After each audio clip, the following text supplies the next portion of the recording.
I was 12 years old, spending a fair amount of time at my grandmother's cabin at Pine Grove State Furnace.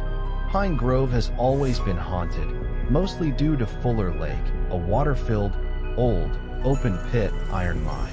Though the Park Service has gone so far as to send divers down to the bottom to prove that no one was killed, many people have seen ghostly horses stampeding from the old stables to the lake and into the water, making it glow a deep blue before disappearing.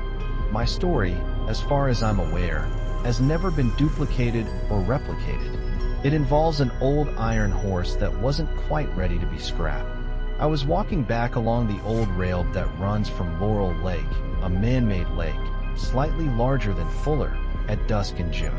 I did not fear being alone in the woods after dark.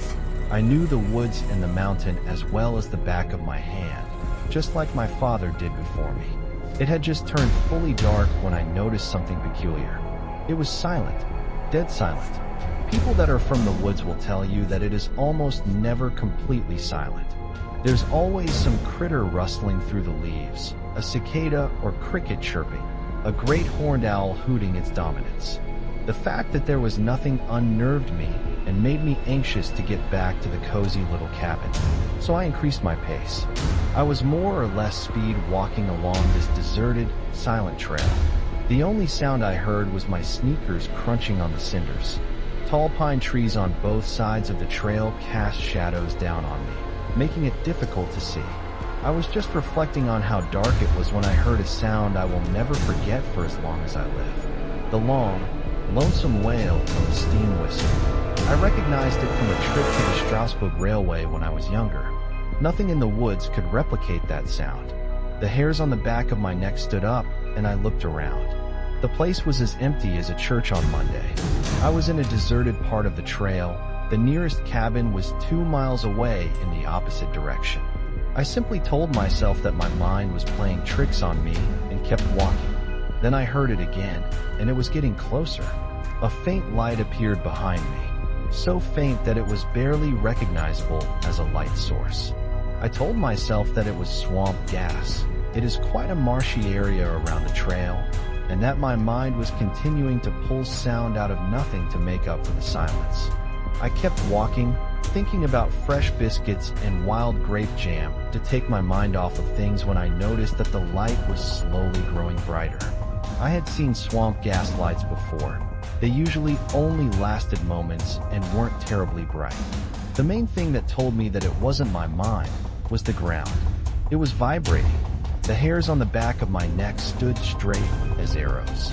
Earthquakes weren't unheard of, but it felt and sounded like something heavy pounding the ground rather than a jarring movement of an earthquake. I was properly scared, thinking about wendigos and other supernatural monsters that lived in the woods. I stepped off the trail and crouched down by a thick pine tree, waiting for whatever it was to go by and let me go on with my business.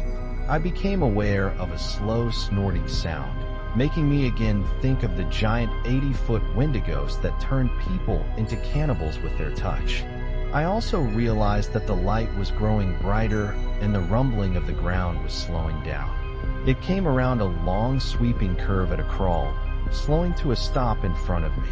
It was a Big 6, a 2-10-2 Baltimore and Ohio operated locomotive, number 6666. It hissed to a stop, its giant driving wheels resting on the bare cinders.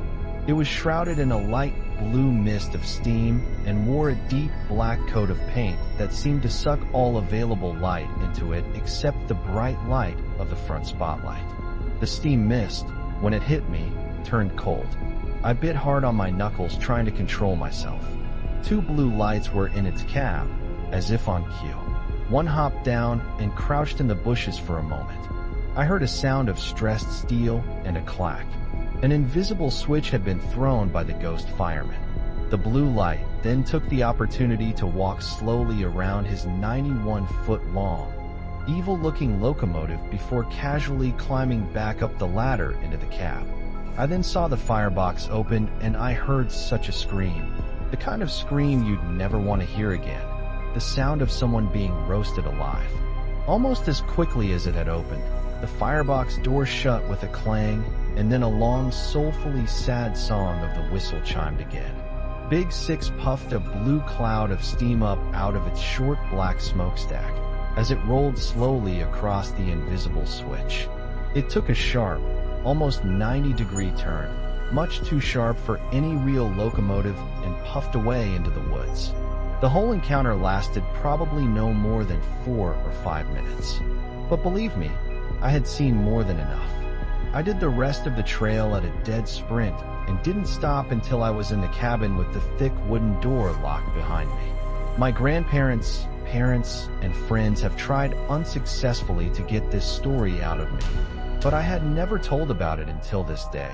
The story about how I had seen one of the scrap Big Sixes that burned people for fuel.